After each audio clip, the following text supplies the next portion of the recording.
So first of all, what are the benefits of taking the VERA? Well, I just mentioned it's your ability to leave service early and leave and receive an immediate unreduced pension. It's not reduced because you're left early.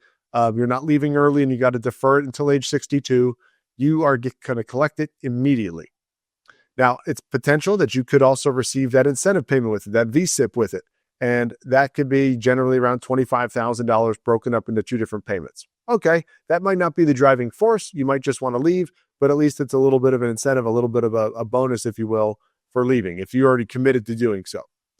You are still, in general, FERS supplement eligible. So people that leave early or take the VERA will generally, and rules could change, but generally be eligible for the FERS supplement because most likely you're going to be under the age of 62 when you leave early. The problem with that is, though, it will not start until you hit your MRA, your minimum retirement age, which if you were born after 1970 is age 57. So if you said, hey, I can retire at age 50 with 20 years of service under this VERA, and let's say it was 50 years old, you're going to get this immediate pension, but you're going to still be eligible for the FERS supplement, but you won't be able to collect it until age 57. And that can be a problem because you've got this now 7-year gap for this additional income to start. So you got to fill it somewhere, probably going to have to go work or take another job or whatever it might be. Again, situations are different, but that's in general why I'm not normally recommending the VERA option. Thank you for watching the Federal Retirement Show. If you like this clip, make sure you subscribe, get notified whenever we have new content. We look forward to seeing you each and every week on the Federal Retirement Show.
So if you were to wait until your MRA, and in this example, it's 7 years.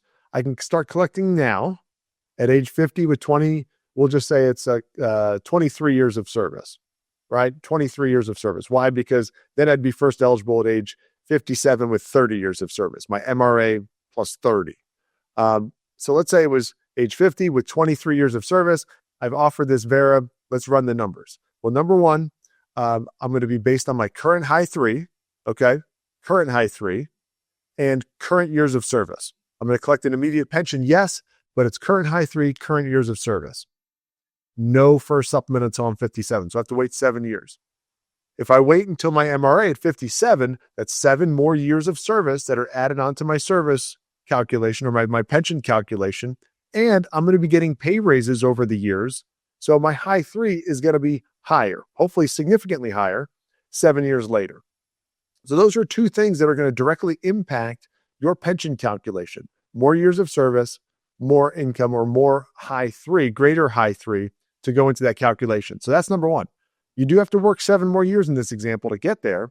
But number one, you're going to be collecting more in that pension. So same thing, age 50, if you took the VERA, it's an immediate pension, but it's less than the one that you're going to collect if you wait until your minimum retirement age in this example at age 57. So that's number one. Number 2, you are eligible for the first supplement and you can start collecting it immediately. Immediately in this example. You don't have to wait until your MRA. You're already at your MRA, so you can start collecting that first supplement immediately. So there's no gap there. Number 3, you're going to have more put in your TSP and you're going to have access to your TSP. So if you retired at age 50 with 23 years of service, you'll get the immediate pension.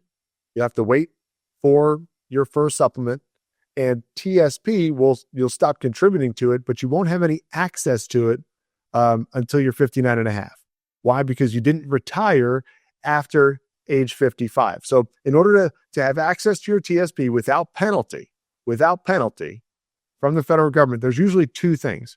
There's usually you got to wait till age 59 and a half to access it, and you won't be penalized by the IRS. But there's a rule for federal employees. If you retire full benefits at age 55 or later, you can access your TSP without that extra penalty. You still have to pay tax on anything, but without that extra penalty, right? You can Google that, check that out, fact check me on it, but you can access your TSP without penalty as long as you retire 55 or later. In this example here, at age 50, you would not have access to it without penalty. You'd have to wait till 59 and a half to access your TSP without penalty.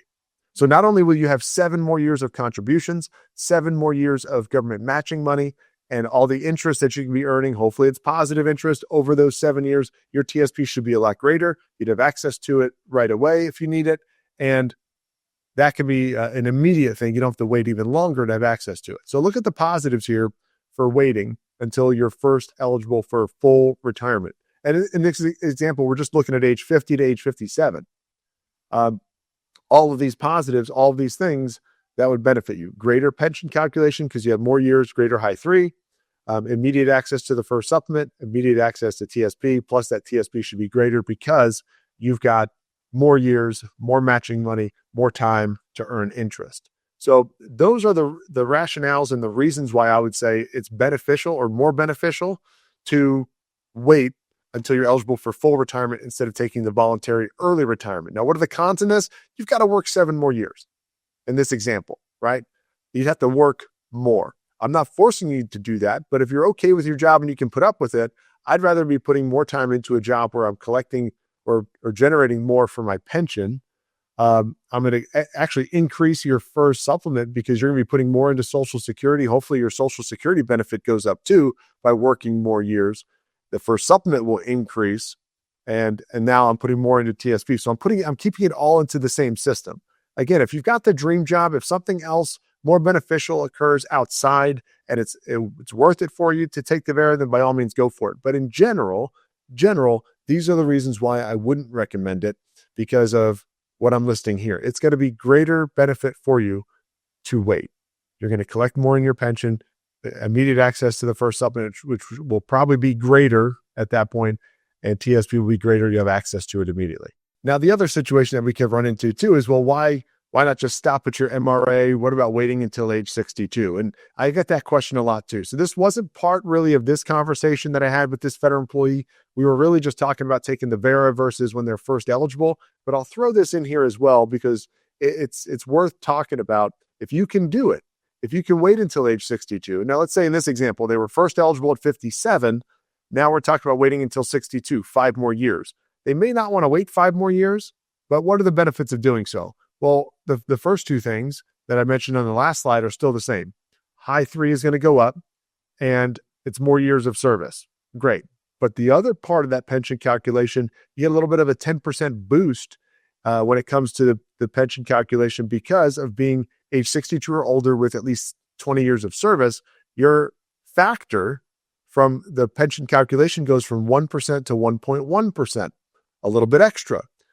So that is a main benefit. Number two, the first supplement, which is generally a lot less than what you're going to be getting at age 62 with Social Security. If you wait till 62, you're Social Security eligible immediately, and you're not going to get a less of a benefit using the first supplement. So you're immediately eligible for Social Security. And then TSP, same thing. You're just going to build up more TSP. It's more years that you contribute, more years that you get the matching, more years that hopefully you get positive interest. It'll be a greater benefit for you. So if we look at those three things, right? If I'm looking at those three and I'm saying, should I take a VERA? Should I wait till I'm first eligible? Should I wait till at least age 62? Obviously, the longer you can wait, the better. It's like taking Social Security also. The longer you wait, it's going to be a greater benefit for you. But is it feasible for you? Is it the best thing for you? That's where you got to sit down and talk to a professional, talk to an expert when it comes to benefits of retirement to determine which situation would be right. In general, I'm not normally recommending the VERA. I'd say at least wait until you're first eligible. And I can say if you can stomach it, if you can do it, if you can take it, wait until 62 because you're at least 62 because you're going to get a bump in the calculation. That's not as much of a big swing for me as the gap between should I do the VERA and should I do full retirement. I'm normally 95% of the time leaning towards waiting until full retirement. And we'll run the numbers. We'll run both of them so you can see it in black and white. That's some of the reporting that we do for federal employees is we can run the VERA calculation. You can see what that looks like. And we can wait until you're first eligible for full retirement and run those numbers. And you can compare. You can see it in plain English, in black and white, so you can determine which situation is best for you and your family.